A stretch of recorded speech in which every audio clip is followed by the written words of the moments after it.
Assalamualaikum bro Q. Ini adalah engine 3SFE Toyota. Oke, sebenarnya ramai yang WhatsApp saya, ada juga yang komen di video-video saya ataupun di fanpage saya. Katanya berapa kos untuk general overhaul katanya. Sebenarnya untuk kerja-kerja general overhaul nih dan untuk kos general overhaul sebenarnya lepas barai engine baru kita tahu dia punya harga yang tetap bro Q. Kalau kita tetapkan harga tuh contohnya general overhaul sebagai contoh, oke, kita letak harga Rp1.000. Tapi masa buka-buka tuh kita akan jumpa komponen-komponen lain yang rusak dan yang perlu diganti bro Q. Sebab tuh agak susah sedikit untuk kita tetapkan cost untuk general overhaul ini selagi kita tidak barai engine bro Q. Untuk case nih, oke, untuk kereta nih sebenarnya kereta ini cuma nak buat dia punya head saja. Kita akan buat top overhaul saja. Kita akan angkat dia punya head, ganti dia punya head gasket lah. Dan mungkin akan ada buat grind valve, set balik dia punya valve. Ya kerja-kerja top overhaul lah, ganti dia punya valve seal. Tapi lepas saya dah angkat dia punya head, saya jumpa pula masalah lain bro Q. Masalahnya pada bahagian blok bro Q. Ini dia punya blok.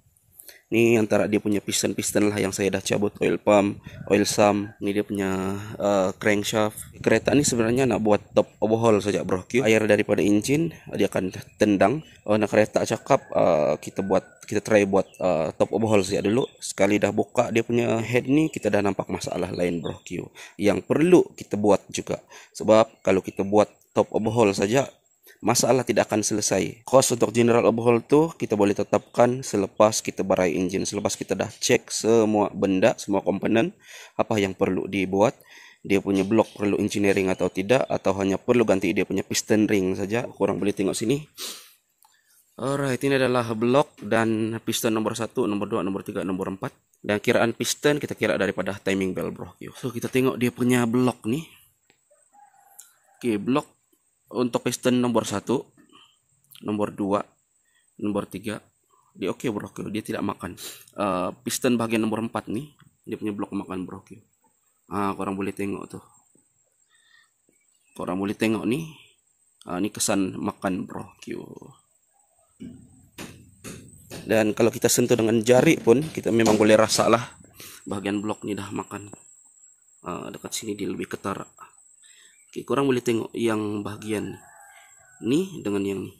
Dan kalau kita sentuh dengan jari pun, kita akan rasa dia punya lekuk dekat sini bro Q.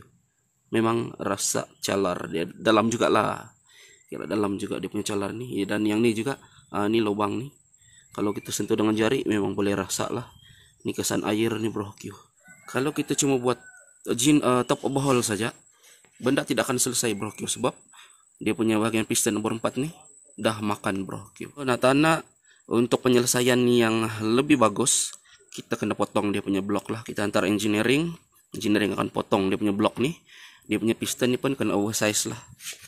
Ni piston dia. Kalau blok tidak makan, kita cuma perlu ganti dia punya piston ring ni saja bro Q. Kita akan ganti piston ring ni saja. Tapi memandangkan blok dia dah makan, so kalau kita ganti piston ring ni pun benda tidak akan selesai bro Q. So, engine tetap akan bermasalah sebabkan blok dah makan. So nak tanah kita keluarkan macam ni dan kita akan ganti dia punya keempat tempat piston ni. Semestinya dia punya budget pun agak keras juga lah bro Q. Kalau nak dibandingkan ganti dia punya piston ring ni saja. So piston kita akan guna balik lah kalau blok tidak makan, tapi dah makan macam ni. So untuk penyelesaian yang terbaik supaya benda tidak akan bermasalah dan tidak akan buat kerja 2-3 kali, jalan yang terbaik potong dia punya blok, piston kena oversize. Kalau kita tengok yang nomor 1 nih, blok dia memang cantik bro. Kita tengok cantik, licin. Yang ni pun oke, tidak masalah. Tapi yang ni dalam juga nih dia makan. Sebab itu bila korang tanya cost untuk general overhaul, selagi benda tidak dibuka, so agak susah lah kita bagi cost yang tetap bro Q. So, disebabkan benda tidak nampak bro Q, jadi kita pun tidak tahu cost yang tetap untuk general overhaul ni sebenarnya. Dan bukan itu saja bro Q, kalau kita angkat engine, kita buka dia punya engine, semestinya kita akan buka komponen-komponen lain seperti drive shaft, dan kita akan jumpa masalah-masalah lain juga bro Q.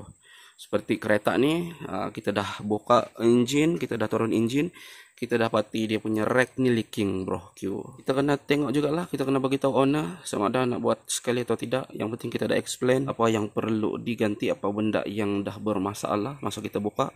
Dan kita kena tengok juga dia punya mounting engine okey tidak okey. Sebab tu bila korang tanya saya cost general overhaul, benda tu kena buka dulu bro Q, kena buka dulu, tengok apa yang perlu kita buat, kena buat. Sebab selalunya bila kita buat general overhaul ni, masalahnya bukan hanya pada bahagian engine saja bro Q. Kadang-kadang jumpa drive shaft yang dah bermasalah, low arm yang dah bermasalah, sebab kita dah buka semua benda bro Q. So kita akan nampak lah. Jadi untuk cost ataupun harga yang tetap untuk general overhaul agak susah sikit lah untuk saya jawab, melainkan dah barai macam ni. Kita dah tahu sekarang dia punya head kita kena hantar engineering, blok kena potong, piston kena oversize, dan semua ni akan melibatkan engineering bro Q. Kadang-kadang kalau top overhaul ni pun kita kena tengok juga bro Q. Kadang-kadang ada bahagian buff yang dia punya buff tu dah tajam dan perlu diganti bro Q. Tidak semua buff ni perlu diganti, kena cek juga lah, kena pandai tengok buff yang perlu diganti. Biasanya macam tu lah,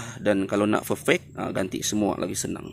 Tapi tak nak ganti semua pun boleh, kita cuma tengok yang bahagian-bahagian yang dah tajam.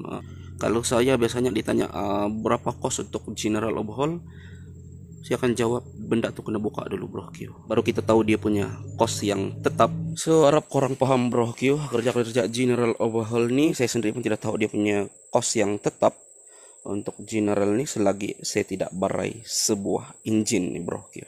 Kecuali korang hantar satu kereta pas dengan saya, lepas tu korang minta general overhaul, minta ganti dia punya piston ring, dan bila saya dah barai, saya dapati dia punya blok makan macam ni, lantak owner kereta lah, dia cuma minta ganti piston ring. So ganti je lah piston ring tanpa potong dia punya blok. Tapi percayalah bro Q, benda tidak akan selesai. Sebagai contoh, kereta korang ada asap putih dan dia kuat makan minyak engine. So lepas buat general overhaul, ganti dia punya piston ring, pasang balik semua, tapi dia punya blok dalam keadaan yang makan macam ni. Lama dah buat general overhaul tapi masalah tetap sama, masih ada asap putih, masih kuat makan minyak engine, disebabkan benda-benda macam ni bro Q. So bila ada jumpa masalah macam ni, untuk mengelakkan masalah tu berulang, dan untuk mengelakkan masalah angkat engine 2-3 kali, dan angkat sekali dan nampak bermasalah, kita buat terus bro Q. Itu lebih menjamin lah, dan korang pun tidak akan rugi untuk angkat engine 2-3 kali. Ya itu saja yang saya ingin sampaikan bro Q. Saya cuma ingin menjawab soalan-soalan korang daripada WhatsApp, daripada komen-komen video dalam fanpage ataupun YouTube saya. Semoga video-video saya ada manfaatnya bro Q. Jangan lupa like, komen, dan share. Kita share benda baik, kita kongsi ilmu bersama. Assalamualaikum, jaga diri dan sehat selalu bro Q. Bye.